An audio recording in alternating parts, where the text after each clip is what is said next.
tarde, Luciana, para mais um bate-papo. Eu estou muito contente em poder falar com você de novo. E a gente viaja nas nossas conversas, né? E é muito gostoso. E eu espero que isso ajude os nossos ouvintes. E hoje nem não vamos só viajar, nós vamos voar, né, Júlia? Sim. O tema que se escolheu é voar, nós vamos voar. Mas, enfim, boa tarde, gente. Lá vou eu, né, com as minhas brincadeiras. Eu sou Luciana Zapata, da Arquitetando Gente. Eu trabalho, você já deve me conhecer, né, mas eu trabalho com autoconhecimento espiritual, que é o PETRO, que é uma metodologia que trabalha com 258 apostilas. E a gente faz esse estudo em grupos, né? A gente vai estudando material e trazendo esse material para a nossa parte psicológica, nossas emoções, trabalhando no dia a dia, para que a gente traga esse mundo emocional que a gente tem tão atrofiado, né? Tão desconhecido, que a gente possa destrinchar e trazer mais alegria, mais esperança na nossa vida, enfim, né? Muito prazer, Júlia, uma delícia terminar sextas-feiras, terminar a semana com o nosso bate-papo, é sempre muito bom. A gente se diverte bastante, apesar de tudo, né? E vamos para mais um bate-papo, né, Júlia? Espero que realmente ajude as pessoas que estão tão necessitadas, né? Sim. E emoções é um tópico, se não for o mais importante, um dos tópicos mais importantes para nós conseguirmos tomar conta da nossa vida, sair de um relacionamento tóxico, construir a nossa vida, porque é o que mais impede, é um obstáculo quando a gente não tem controle das emoções, e para ter controle das emoções, nós precisamos conhecê-las. Né? Exatamente. Então, Superasas, o nosso canal aqui, dá ênfase a você se autoconhecer. E Patchwork é um dos caminhos de autoconhecimento. Existem outros, mas quando eu encontrei você, Luciana, eu fiquei muito feliz, porque eu havia conhecido antes Patchwork e estava procurando alguém com quem eu pudesse falar sobre isso. E quando eu achei você, pronto, agora sim, agora a gente vai para frente com Patchwork também. Exatamente. Então, hoje... Só uma coisinha que você falou importante, né, aí da conhecer as emoções, né? Porque aquilo que a gente não conhece, aquilo que a gente ignora, né, Júlia, a gente acaba sendo refém, pelo desconhecimento, a gente acaba sendo refém. Então, eu só fui aprender isso depois de 10 anos de Petro, de estudos, e fora tudo que eu já tenho lido, que eu acho que eu sou uma buscadora que desde nova, né? O pessoal lia romances e eu ler budismo, filosofias, enfim, né? Vidas após a vida, não sei, eu venho de uma família assim e o interesse meu era por isso, né? Mas esse ignorar e não conhecer sobre as emoções, né? A gente acaba fazendo um monte de besteiras mesmo, fazendo escolhas muito contrárias ao que de fato é uma felicidade, um estado de bem-estar, porque a gente pensa como a gente deveria ser feliz em tais e tais circunstâncias. Mas, na realidade, isso não é assim que funciona, não é uma imposição racional de um estado de bem-estar e de alegria, de felicidade, não é assim que funciona. Né? E além do que, eu também só fui descobrir com o Petro que esse estado de bem-estar, de alegria, de felicidade é um estado muito individual. Cada um de nós temos uma sensação de estar nessa plenitude, nesse estado de graça, né? Então, aquilo que a gente mais deseja, todos nós, a A gente quer ter uma vida boa, uma casa boa, uma profissão boa, um relacionamento, uma família boa, isso todo mundo quer, mas a gente quer ser feliz, a gente quer estar aqui e ser feliz. Só que a gente não sabe nem definir o que é felicidade, né? E a gente não sabe como chegar até ela. A gente tem uma distorção, achando que racionalmente, a gente teria que comprar coisas, ter coisas, ou determinadas condições ou situações, e aí a nossa alegria, o nosso estado de plenitude fica condicional. Então, ele fica muito fracionado, a nossa vida fica muito em função de condições. E para o Pétrarca, o estado de plenitude, de graça, de alegria, é um estado que já existe em nós. Ele só precisa ser encontrado e permitido, né?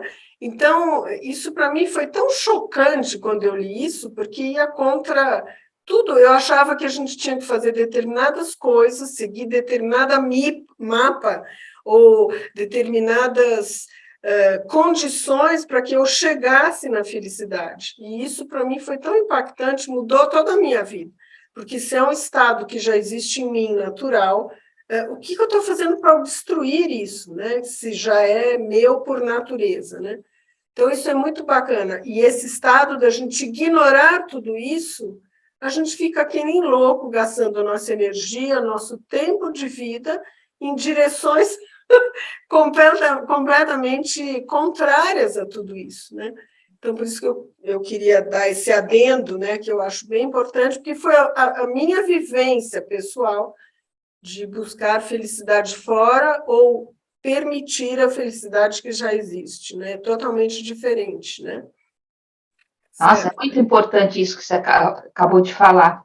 E o que me leva também a uma reflexão que eu fiz, e para mim está funcionando hoje, é que felicidade não significa estar sempre alegre, né? Sim. Porque isso não é possível. Você tem fatos na sua vida que te deixam apreensiva, que te deixam triste, e se você excluir esses sentimentos considerados ruins, só considerados, porque não são ruins, você só sente metade das coisas, né? Você só permite metade. E a felicidade é você manter a serenidade tanto na tristeza quanto na alegria, né?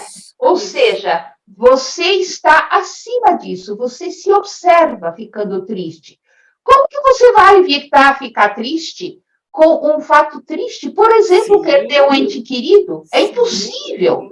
E aí você está infeliz? Não, né? É um fato da vida. Claro que você vai sentir falta, vai ficar triste. Agora, se você fica triste com o fato, claro, mas também foca o quanto você amou aquela pessoa, né? E o amor não morre junto com a pessoa, o amor continua. O quanto foi bom conviver com aquela pessoa. Né? Então, você se coloca acima. Isso é felicidade. Puxa, que felicidade você ter tido convive com essa pessoa amada. Né? É só um exemplo. Então, a gente sempre pode achar a serenidade. Né? Eu, com meus 73, quase 3 anos de idade, estou descobrindo isso agora. Então, eu gostaria que as pessoas que nos ouvem pudessem fazer isso antes, sem precisar passar por todo o perrengue que eu passei para chegar nesse ponto, né? Então, procurem aceitar, porque a vida é feita de dualidades, né? Preto e branco, claro e escuro, tristeza, alegria, e você se coloca como observador de si mesmo. E assim você consegue crescer, aprender com tudo que acontece para você, né? Exato. Bom, lá vamos nós, né, Júlia? Um bate-bola aqui fantástico. Quando você fala essa perda ou luto, né, luto por algo realmente grave, a vida é assim, não adianta a gente ter uma idealização infantil de que minha vida vai ser cor-de-rosa para sempre. Não, né, isso é completamente irreal e imaturo. Sonhar e fantasiar uma vida utópica e irreal. Né? A vida é feita de alternâncias, de variáveis, tempos bons, tempos ruins, né? E o Patrick explica muito isso, de novo, pela nossa ignorância, o nosso desconhecimento no que é felicidade, ou esse estado de graça, ou de bem-estar, ou como você falou, de paz, ou qualquer termo que a gente queira denominar, né? Ele vai além desse estado de luto temporário, de tristeza temporária. E eu não morro junto, porque a questão, para a nossa linguagem do Patrick, como a gente tem luz e sombra, Deus e demônio dentro de nós, né? Quando eu, diante de um momento dificílimo, eu estou sob como que eu vou explicar de uma maneira bem simplória? Se eu estou sobre o comando, ou eu estou com o meu eu inferior ativado, eu fico estagnada, eu morro junto. Emocionalmente, eu fico petrificada diante daquela dor, traumatizada com aquela dor, e minha vida não tem esperança, não tem futuro. Né? Agora, é completamente diferente um estado muito mais amadurecido, onde você sabe que você está num momento temporário de dor profunda, mas eu não morro junto. Eu estou com a minha força do meu Deus interno, há esperança, há uma continuidade. Nós vamos passar por esse nevoeiro, por esse momento triste, difícil, mas eu não estou emocionalmente sucumbida, né? Eu não estou ancorada nesse lugar e não morro nesse lugar, vai passar. Né? É um tempo difícil, transitório, mas, como você falou, a nossa serenidade, a nossa divindade, a nossa força interna que vai tirar a gente desse lugar e atravessar, está lá presente. Ela não foi embora. Então, eu não morro. Vai ser só um momento difícil. Né? Então, é o jeito do Patrick explicar esses momentos difíceis, bons, né? Mas o meu Deus permanece, a minha força. Né? E isso é o que a vida é. A vida é assim. Né? Ela é transitória, ela muda, e está tudo bem, esse é o fluir da vida, né? Está tudo bem. Não perco o meu centro, né? Puxa, então agora a gente pode aos pouquinhos entrar no tema que nós nos propusemos, né? A síndrome de Wendy e síndrome de Peter Pan, porque isso significa, isso que você acabou de descrever, é um amadurecimento. Sim. E tanto o Wendy quanto o Peter Pan são arquétipos, né? São imagens de pessoas não maturas, pessoas imaturas. Imaturas, né? sim. Né? Sim. Então, por exemplo, síndrome de Wendy, né? Acho que todos conhecem a história de Peter Pan, principalmente por causa dos filmes da Disney. Sim. Então, Wendy é aquela menina, a irmã mais velha, que cuida dos irmãos, né? E depois cuida do Peter Pan também, como uma mini-mãe, né? Ela faz tudo por eles, né? E ela se desdobra, porque ela ama os irmãos, então ela se desdobra por eles. E esquece dela mesma. Isso. Né? E então aí eles vão para a Terra do Nunca, né? Vão para um lugar na fantasia, né? Um lugar que, na verdade, faz parte de uma fantasia de uma pessoa imatura, onde tudo fica sempre igual, ninguém cresce, ninguém precisa se responsabilizar por nada, né? Peter Pan é assim. Ele não quer crescer, ele é um menininho e quer continuar menino. Se algo acontece errado, a culpa é do outro. Se ele quer alguma coisa, alguém tem que dar para ele, porque ele não vai batalhar por aquilo. Né? E hoje a gente vê muitos homens já, assim, num corpo adulto, agindo como Peter Pan. Né? Exatamente. Por que a gente, aqui no canal Super Asas, traz isso? Né? Porque o agravamento destas duas situações mantém a vítima dentro da relação tóxica. Isso. Né? A Wendy não vai sair dessa relação porque ela se sente responsável. Ela que tem que fazer tudo para aquele marido, né? Ela é responsável pelo bem-estar. Se ela não fizer, não vai ter. Né? E aí ela se frustra. Não é possível, né, que uma pessoa não se frustre, mas ela faz de conta que está tudo certo. Ela se frustra e ela se agride com isso. E se mantém nessa relação. Esse é o problema.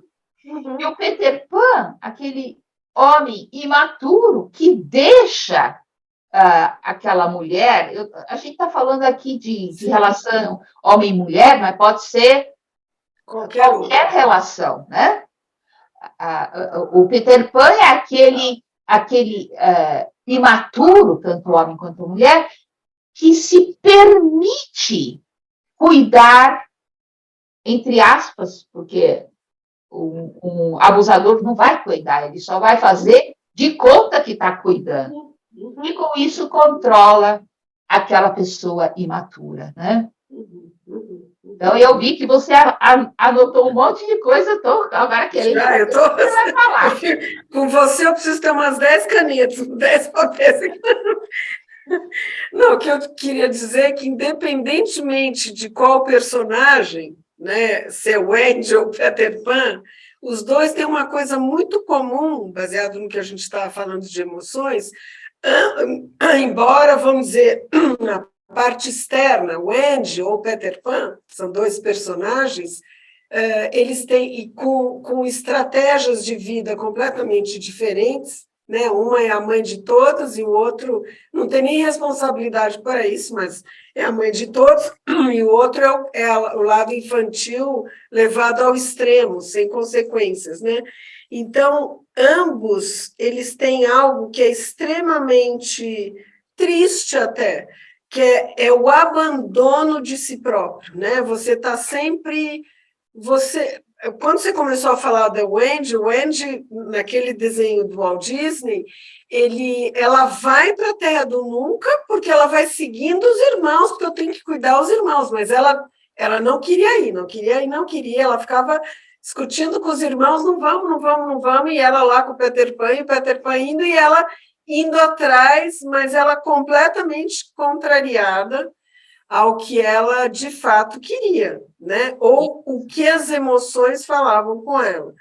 Para o Patrick, as emoções, elas são uns grandes aliados, que é por onde a nossa intuição também se comunica com a gente, né? Se a gente pegasse nesse filme, nessa hora, o Andy, na hora que ela vai voar atrás do Peter Pan, que joga o perlim-pim-pim ali da sininho em cima dela e ela sai voando, aquela hora, se ela parasse um momento e escutasse as emoções, ela simplesmente ia falar, não vou me abandonar, eu vou ficar, né? Porque não quero ir lá, né?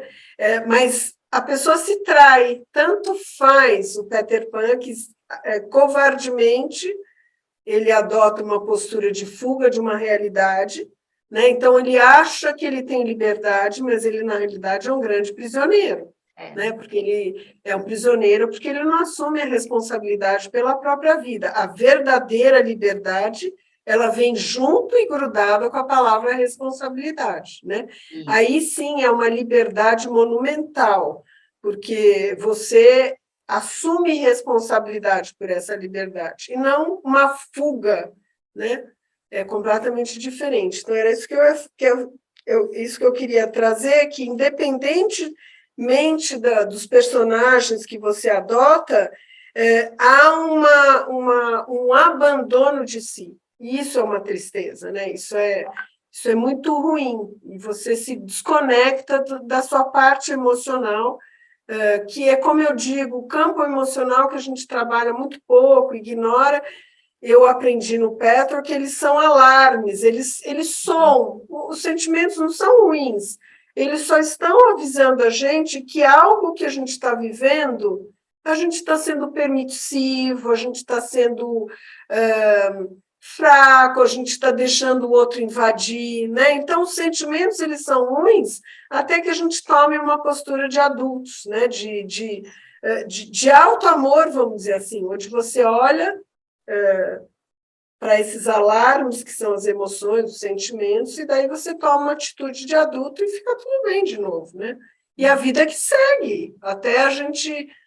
Nós somos vivos, a gente vai sentindo o tempo todo a vida, né? E não tem mal se a gente sente uma hora sentimentos bons, outras horas ruins, porque a gente vai ajustando. O ser adulto, ele tem uma conexão profunda com o seu sentir e ele ajusta aquilo que não está gostando, ele se coloca como uma pessoa madura e se coloca perante os outros. Você não é permissivo, né? Você se assume responsabilidade por si. Então, é ao contrário, não há esse abandono de si, né? E aí, consequentemente, não permite que o abuso se perpetue, né? A pessoa toma conta da situação e encontra uma saída. Sempre tem saída. Sempre. O que impede de ver a saída é o medo. Exatamente. E o medo também é uma emoção que, na grande maioria das vezes, não é real. A pessoa tem medo de algo que ela imagina que vai acontecer. Né? Sim. E com isso, ela está lidando com fantasmas. Sim. E não com a realidade. Sim. Né? Sim. Então, precisa voltar para a realidade, para o aqui e agora, e avaliar a situação. Né? E aí o medo diminui. Porque você está começando a controlar a situação. Isso. Né? E justamente o medo, ao não ser enfrentado, ele vai tomando um tamanho desproporcional ao tamanho que de fato ele é, né? E Sim. para o Patrick também, medo é só falta de amor. Não é uma coisa apavorante, mas a gente foi treinada que medo é uma coisa apavorante, que a gente vai ficar refém de alguém ou de uma situação. Sim. Mas a saída para o Patrick de um estado de medo, né, não é morrer e ficar medo, refém, e vou morrer e acabou. Não, de novo, movimento. Está com medo, se ame. Começa a se observar. E o amor assim nada mais é do que começar a não se abandonar. Peraí, o que eu estou sentindo? Né? O que eu estou sentindo? Isso. O que eu posso fazer por mim? Só isso. São coisas muito simples que a gente nem entende. Que isso é o primeiro ato de amor, é perguntar o que eu posso fazer por mim para me tirar dessa situação ruim. Posso pedir até ajuda, mas, poxa, vamos, nesse momento de medo, dar amor. Amor nos salva, né? E medo nos faz afundar, né? É o contrário. E aí, a Wendy, por ela se sentir e fazer tudo pelo outro, ela também acaba não podendo controlar suas emoções. Ela pode ser presa do medo, né? Peter Pan também. Sim. Então, ela não controla suas emoções e aí, de repente, elas eclodem. Então, aquelas típicas situações em que a mãe fez tudo, depois ela fica doente, porque os filhos saíram de casa e agora ela não tem mais função, porque ela esqueceu que ela precisa cuidar dela, né? E ela quer que os outros agora cuidem dela, né? E muitas vezes tem mulheres, principalmente, que se mantêm doentes. Sim, nossa. É uma coisa inconsciente. Para que os filhos e o marido, e sei lá quem mais, né, da família, lhe deem atenção. Sim. Né? Não passa de manipulação, né? Você vai ter a atenção que você quer, que você, na realidade, está exigindo através da doença, mas é um amor que vem com raiva, é um amor que vem poluído. Não, eles não vêm por liberdade, os filhos Sim. não voltam por liberdade, eles voltam por obrigação, e tudo que é obrigado é maculado com outros sentimentos, de raiva, de desdém, de que chato ter que cuidar dessa mãe que só fica doente. Quer dizer, é muito pobre viver uma vida desta maneira, né? Sem integridade interna. Gosto muito dessa palavra, integridade interna, né? Não Sim. preciso adoecer para ter atenção, né?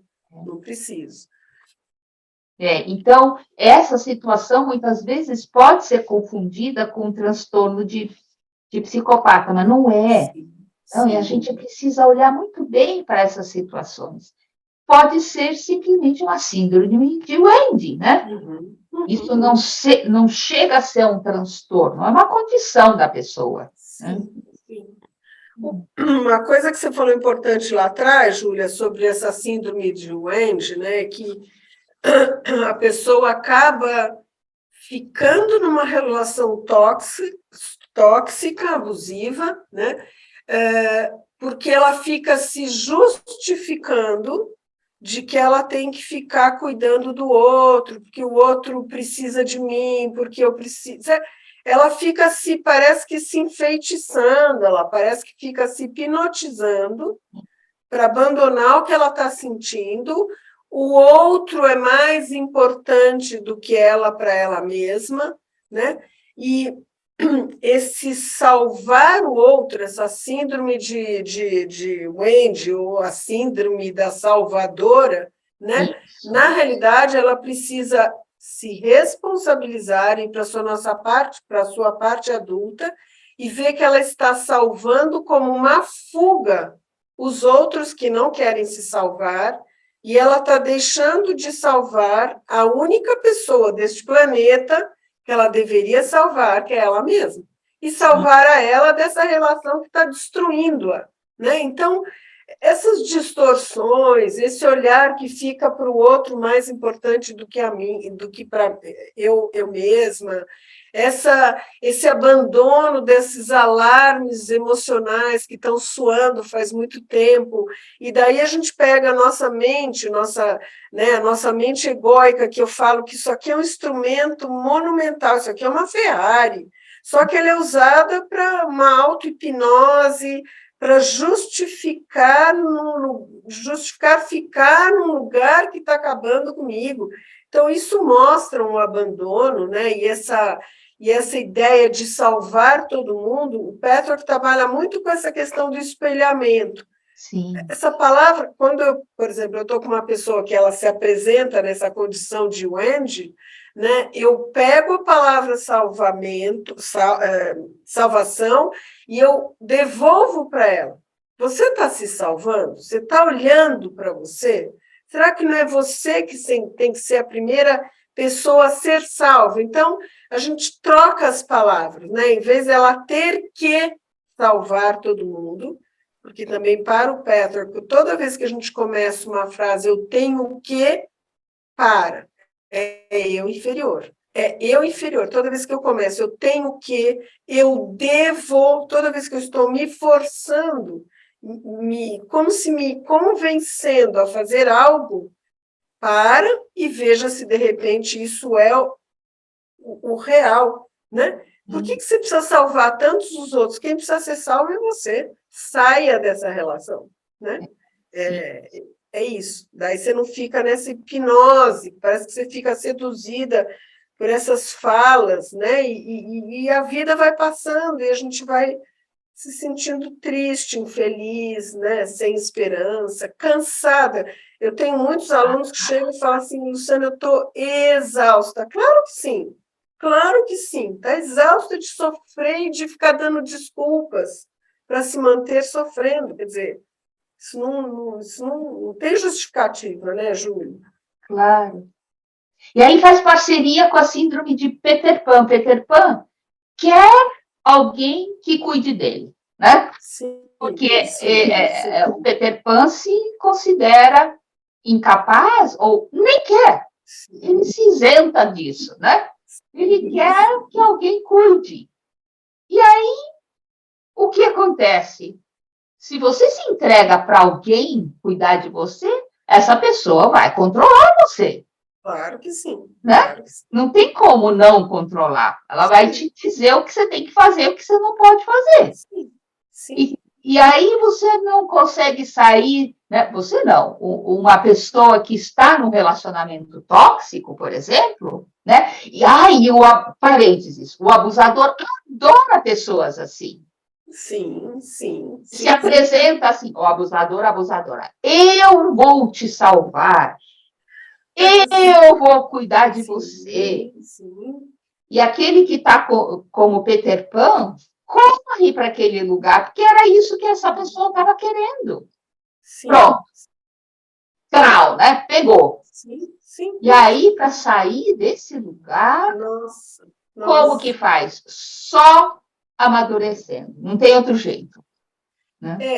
E outra forma de falar amadurecendo é entrar no estado. No Petro que a gente usa esse estado que é o que a gente deve buscar, que a gente chama de ou eu adulto, né, que você olha a vida agora com maturidade e assume todas as responsabilidades, mas também com todos os ganhos que vêm nessa assumir responsabilidade, que é justiça, liberdade, abundância, enfim, tudo de maravilhoso, né? Mas também a gente tem esse outro lado que eu estava falando, peraí, agora eu fui olhar minha anotação aqui, agora está me acontecendo isso, vem duas coisas na minha cabeça, eu estava falando do estado de maturidade, que no Petro que a gente chama eu adulto ou eu real, né? Sim. Porque é o estado, a gente sai de um estado de hipnose e sedução,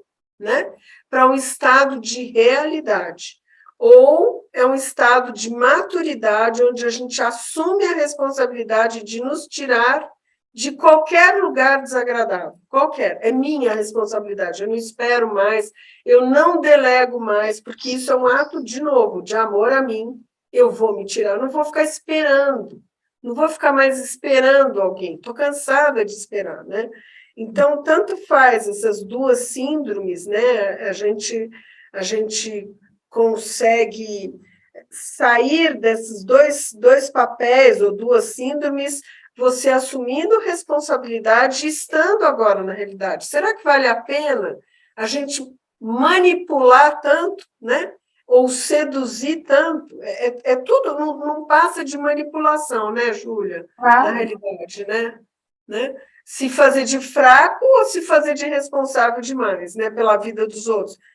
E o Petro, por ser um caminho espiritual, a gente não tem nem direito. Isso é uma coisa que eu falo muito para os meus alunos. Vocês querem consertar o mundo lá fora, mas vocês não têm direito. A gente não tem direito de invadir o livre-arbítrio e a vida e as escolhas de cada pessoa, né? Mas eu tenho, sim, todo o direito e toda a responsabilidade de ver o que a escolha do outro faz comigo, como ela me atinge, né? Aí sim é minha responsabilidade. Aí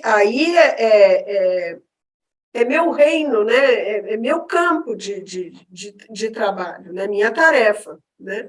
É diferente. E daí você se liberta desses estados manipulatórios, não sei como é que fala, né? Enfim, né? Tá certo? Isso de não esperar do outro a solução é fundamental, porque, e principalmente numa relação tóxica, com alguém que é portador de transtorno de personalidade, esperar que o outro mude não vai acontecer nunca, né? Nunca. Principalmente nesses casos. Sim. Então, se eu amar mais, se eu me dedicar mais, se eu me entregar mais, ele ou ela vai me tratar melhor. É uma total ilusão. E não tem fim isso, né, Júlia? Não tem fim. Não tem fim. Isso que eu falo, que parece que é um movimento hipnótico, né? Não, um pouquinho mais, né? Ele vai mudar logo ali, né? Logo ali, quer dizer, um estado realmente de ilusão, utopia. Você não consegue estar na realidade, né? Então você fica assim, não, eu vou insistir mais um pouquinho, eu vou ficar mais um pouquinho, mais um ano, mais um mês, mais um pouco, né? Vamos parar, vamos abrir os olhos, né? Vamos. Será que vai mudar? Quanto tempo a gente já está nessa relação, né? Justificando, explicando, dando desculpas, né? Ai, desculpas. Tipo, eu não tenho dinheiro. O que vai Nossa, ser dos filhos? sim, sim, O que os outros vão pensar? sim. As desculpas são horrorosas, né? Porque elas enfeitiçam a gente mesmo. A pessoa acredita, Júlio. A gente, quando está fora disso, é mais fácil enxergar. Mas quando a gente está seduzida por essa sua parte que a gente chama de inferior, que fica te convencendo, né? Do inconvencível, não existe. Ou fica convencendo você a ficar numa zona de desconforto e de dor. Isso que eu falo para a pessoa, para ela escutar, sabe? Para de explicar e justificar e dar desculpas de uma situação que não merece qualquer tipo de justificativo. O sofrimento não merece qualquer. Não cabe, não cabe. Não faz sentido, não é real. Qualquer situação. E eu digo, geralmente, essas relações tóxicas, elas têm um tempo longo, né, Júlia? Não estamos falando de um mês de relação, nós estamos falando, às vezes, de anos. Anos. E a gente sempre. Então, o patchwork é assim, em vez de a gente ficar justificando, quando a pessoa começa a justificar ou dar desculpas, eu peço para a pessoa parar, esse é o jeito do patchwork trabalhar. Eu falo para a pessoa parar de usar a cabeça, dando explicações, isso é o nosso mal operando em nós, e, na realidade, vamos assumir o mal. Eu não tenho coragem de lidar com essa situação, é melhor. É mais honesto, é mais verdadeiro. Eu ainda não sei o que fazer, ou eu não tenho coragem de enfrentar como uma adulta essa situação, mas eu vou buscar ajuda. E não ficar se enganando, porque se enganando é que faz você, né, parece que você come o seu rabinho, você fica girando em círculos e você não sai. Quando você vê, passou mais um mês, passou mais 10 meses, passou mais um ano, 2. É muito triste, é muito triste. Essa situação onde você se faz refém, né, e fica numa jaula você mesmo, né? Ninguém merece isso, ninguém merece. Não há justificativa nesse mundo para nada. Se pedir ajuda, sempre tem alguém que ajuda, algum familiar, alguma instituição. Eu sei que não é fácil, né, mas é possível. É possível. O que a gente está falando não é necessariamente, por exemplo, divorciar. Não é isso. Muitas vezes a situação pode ser remediada dentro, né? Sim. O importante é você colocar limites, não aceitar os maus tratos, né? Os abusos, as grosserias. Você não aceita. Sim. E aí põe limite no outro. Ó, até aqui você pode vir, daqui para cá não. Sim. E outra coisa é não esperar que o outro te dê felicidade. Né? Exatamente. Se você gosta de fazer alguma coisa e o outro não gosta, vai sozinho. Sim, sim. Você não está grudada nessa situação e impossibilitada de buscar aquilo que te alimenta sozinha ou com amigos, né? Então, são limitações que a gente precisa perceber e ultrapassar. Sempre tem uma solução. Sim, Não é o divórcio, a separação, contato zero, às vezes não é. Bem, com o psicopata já é bem diferente a situação. Mas começa a cuidar de você, né? Como a gente sempre fala nos Perazas. E você acabou de falar tanto sobre isso, né? Cuide de você. Sim, a que a gente falou lá no começo, se não abandonar-se, né, Júlia? É impressionante como isso tem. Ontem mesmo eu dei uma live falando de autoestima e auto-amor, né? Mas como nós temos, como nós somos criados e educados, uma distorção de que isso é egoísmo, você gostar de si ou se valorizar, né? Como uma distorção completamente errada de que isso não se faz, isso é feio, isso é egoísta, etc. Mas justamente por a gente não reconhecer o nosso valor, a nossa estima por nós mesmos, o amor a nós mesmos, é que a gente passa a ser tão permissivo, né? A gente acha que a gente, então, não é nem tão merecedor assim, né? Então, são ciclos e ciclos viciosos. Voltamos a falar aquilo que a gente falou no começo, porque essa parte emocional é a nossa parte tão atrofiada, tão descuidada, tão negligenciada, né? Que a gente acaba sendo refém desse nosso estado de desconhecer, então a gente passa a ser, então, permissivo, a gente permite que os outros nos tratem mal, eu não sou boa, né? Então, o que adianta trocar 6 por meia dúzia? Essas falas, né, racionais que são extremamente ruins para nós, né, e que faz a gente querer uma teia de aranha, fica aquele fio enrolando a gente, fazendo um casulo que são essas falas, né? Eu não mereço, né? Vai vir um pior. Eu não tenho, sabe? Eu não acredito no meu valor, então deixa assim, né? Não mereço coisa melhor. Então são um monte de falas que a gente tem, né? Que a gente vê quando a gente recebe um novo cliente, um novo paciente, um novo aluno, né? Que você vê aquele emaranhado, aquela teia de aranha que encapsulou ela ali dentro, né? Com um monte de mentiras na realidade, e que a pessoa acaba acreditando, porque começa, acho que a base é você não tem autoestima, não tem autovalor, porque se você soubesse do valor que você tem, a gente não aceitaria tanto desaforo assim, não é, Ju? A gente não aceitaria tantos maus tratos assim. A gente ia aguentar muito menos, a gente ia aguentar um pouquinho e daqui a pouco a gente pega, levanta e vai embora. Esse lugar não me pertence.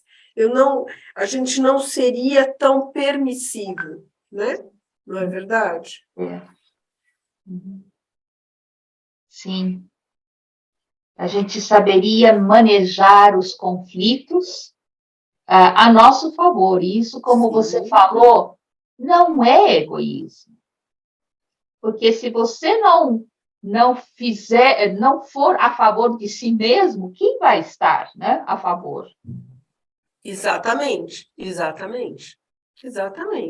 Então, voltamos lá no início do nosso bate-papo, esse abandono de si mesmo, né? Então, é um monte de... É tão engraçado, né, Júlia? À medida que eu estudo Patrick já há 22 anos, né?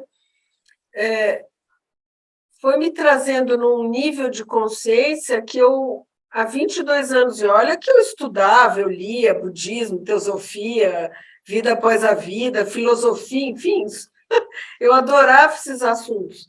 Mas o nível de consciência que o Patrick me trouxe, de realidade, né? E ver que como a gente se desconhece, como a gente não se ama, como a gente não se valoriza, né? E a gente não sabe nem o que fazer a respeito. E o que é pior, tudo isso está no inconsciente. Então, são armadilhas, né, que a gente vai... E tudo escondido, como se estivesse embaixo da mesa. Então, você fica refém, você não... por exemplo, outra coisa também, quando chega um aluno meu novo e começa a se queixar, ai, que burra, ai, como é que eu não vi? Eu falei, calma, pode parar, porque isso também é a nossa parte inferior, nos desqualificando ainda mais, é outra, né, outra jogada, nos desqualificando no momento que a gente está tão sofrido, né? Então, não foi possível porque eu não sabia, mas agora eu sei. Agora eu assumo responsabilidade e agora eu me trato com mais respeito. Não me abandono mais. Não vou salvar todo mundo, voltando no nosso tema de hoje. Assumo responsabilidade, não banco ser o Peter Pan, ou não vou salvar todo mundo lá fora, me distrair de mim, não me abandono mais, assumo total responsabilidade e o que eu posso fazer por mim, que eu faço por todo mundo e não faço por mim mesma, né? Então, é uma mudança radical, mas a gente não tem consciência de tudo isso, né? Então, precisa de ajuda no início, né, Júlia? Precisa de muita ajuda, né? Bons profissionais que saibam conduzir, né? Para a gente criar vínculos verdadeiros. Sim. Porque tanto a síndrome de Wendy quanto a síndrome de Peter Pan dão uma ilusão de vínculos. Sim. Mas não existe vínculo ali, porque o primeiro vínculo que você precisa ter para ter vínculos verdadeiros com outros é com você mesmo, né? Então, aquele que se abandona ou aquele que não assume responsabilidade sobre si, ainda não formou vínculo consigo, né? Não. E a vida é rica e abundante quando você consegue vínculos, relacionamentos construtivos, né? Primeiro com você e depois com os outros. Isso. Né? Relacionamentos maduros, né? Onde cada um é responsável pela sua própria integridade, por atender às suas necessidades físicas, mentais, emocionais, né? Onde você é o único você ter essa autonomia, né? Você se satisfaz em tudo que você precisa, mas é muito melhor ter ao nosso lado uma pessoa também inteira, né?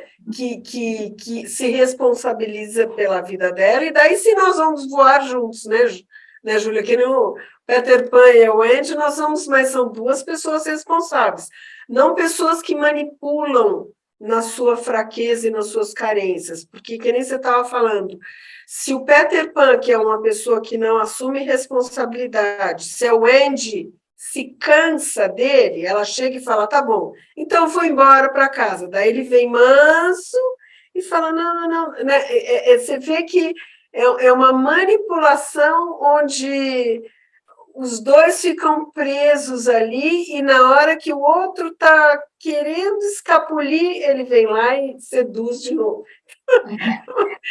Então, tá bom, eu volto para te salvar. Fica essa... É uma coisa maluca, né? Isso, né? Esses jogos tóxicos, né? E de carência. Por isso que o Petrov também ensina, a gente precisa estar inteiros, porque quanto mais inteiros e autossuficientes em todas as nossas necessidades, a gente não está como pedinte ou mendigando atenções e amores e etc., mas vamos desfrutar a vida juntos, é muito mais gostoso com companhia, mas eu não preciso Eu falo isso para meus alunos, eles ficam revoltados. Como assim, Luciana? Não preciso de ninguém, é todo mundo livre, porque a gente se basta, né? Mas é muito mais gostoso desfrutar a vida com pessoas inteiras, né? E na hora que eu não quiser mais ficar aqui, eu vou um pouquinho para lá, depois eu volto. É uma delícia. Nesse lugar é maravilhoso, né? Agora, eu imagino que muita gente que esteja nos assistindo agora pensa, então eu não tenho mais jeito, eu sou imatura mesmo, né? E agora? Todos nós, seres humanos, temos um grau de imaturidade. Eu sei que eu tenho, né? Então, eu sei que eu preciso trabalhar. Mas a gente trabalha até o último segundo de vida. A vida é para isso, não é para agora conseguir, pronto, vou sentar no sofá e assistir Netflix, porque acabou, eu já fiz tudo o que tinha que fazer. Não é assim, né? A gente vai trabalhando até o final, até o último segundo.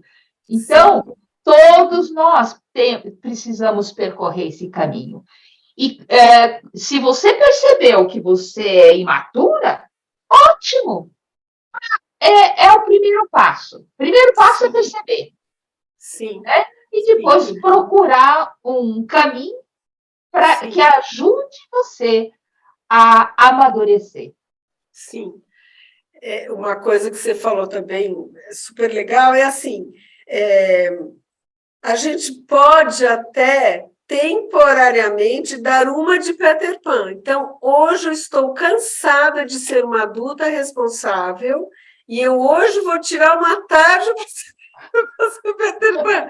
Mas, assim, com consciência e não o personagem me dominando. É diferente. É um estado completamente libertador de novo.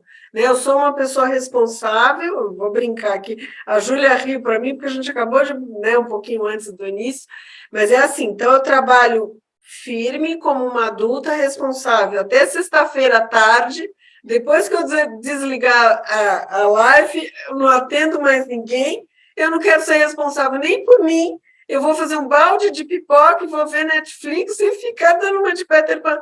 Ótimo, eu tenho direito a isso, eu estou cansada. Né? Só que eu não estou vestindo o personagem, essa máscara, esse personagem, ele não me domina, eu não me encolho e sou esse personagem 24 horas por dia, todos os dias do ano, não é isso.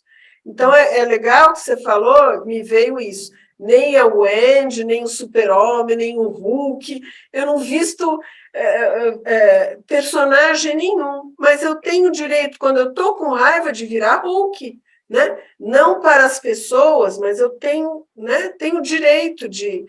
Isso é emoção verdadeira, né? Eu estou com raiva, não vou engolir isso, porque eu sou uma boa moça, né? Não é isso. E o Peter Pan também tem dias, não é, Júlia? A gente não tem dias que a gente quer, chega, não quero pagar a conta, não quero atender ninguém, eu quero não fazer nada, eu quero ver desenho animado na sessão da tarde do Walt Disney, da Netflix. Ok, por que não? Por que não? Entende? Mas não eu, assumo, o personagem me dominar. Eu estou no controle, eu sou a que comando, não o personagem me comanda, é completamente diferente, né? Tá certo? É isso aí. Então, eu gostaria ainda de mencionar mais uma coisa que nos mantém na imaturidade, que é o trauma, né? Sim. Você vivenciou um trauma lá aos 4, 5 anos de idade e por não ter resolvido esse trauma, você se mantém nessa idade, emocionalmente, né? Exato. Então, quando vocês forem procurar como se tornar maduro, como empreender um caminho de amadurecimento, precisa também atentar a isso. Sim. Se você tiver trauma, precisa ir lá e dissolver esse trauma, para ele não te dominar e não te manter naquela idade, né? Isso. Então, o Petrarch fala muito isso, né? Você precisa ser a senhora da sua vida, não as suas partes, ou os traumas, ou máscaras, os personas, não eles te dominarem, né? Mas para a gente chegar nesse nível, nesse patamar, a gente precisa muita confrontação interna, muita, como eu falo, a gente precisa pôr muito holofotes, como se isso aqui fosse uma lanterninha. A gente precisa ter muito autoconhecimento, a gente precisa olhar muito dentro da nossa parte psicológica, emocional, nossa parte. E para o Petro tem esse lado divino que já existe dentro de nós, que é uma sabedoria, uma luz interna, que ele pode, a gente ilumina daqui para dentro, e o eu superior ajuda de dentro para fora também, para a gente, né, olhar os nossos nós, as nossas defesas, as crenças, as regras, os dogmas, porque a gente, no final, vive encarcerado no que a gente viveu lá atrás. E a gente precisa abrir as nossas fronteiras, e a gente hoje, como adultos, a gente pode ser o que a gente quiser, né? Isso é um ato de amor também, que eu falo, né? Isso é maravilhoso. Quem limita a nós mesmos somos nós. Não tem ninguém que nos limite, né? Exatamente. Então, coragem para empreender esse caminho de autoconhecimento, sair dessa cegueira, né? E ir amadurecendo. É esse o nosso recado de hoje. E reconhecer a síndrome de Wendy, síndrome de Peter Pan, e esperamos que vocês coloquem as suas perguntas, gente. Porque assim nós fazemos os próximos vídeos respondendo às suas perguntas, observações, tá bom? Coloquem aqui no chat, tá bom? Nos comentários. As suas palavras finais, Luciana? Bom, como sempre, Júlia, a hora passa voando, é muito interessante, muito gostoso, né? A gente, esses bate-papos, eu também concordo e reitero o que a Júlia falou, porque nós duas, a gente podia falar, pegar aqui qualquer livro de mitologia, qualquer livro de personagens, a gente aqui, contos de fadas, a gente vai falar aqui bastante, assunto é o que não falta, mas a gente gostaria de ajudar vocês naquilo que vocês têm dúvidas, né? A gente está aqui super à disposição. Então, a Júlia vai publicar, postar esse vídeo logo mais, mas deixem lá, além dos comentários, que sempre a gente responde, mas também sugestões, dúvidas, para que isso a gente pega como tema das próximos encontros, né? Só tenho a agradecer, Júlia, como sempre, eu saio muito muito feliz dos nossos encontros, né? Muito abastecida, vamos dizer assim. Eu também, é muito bom. Então, tá bom, até a próxima. Até a próxima.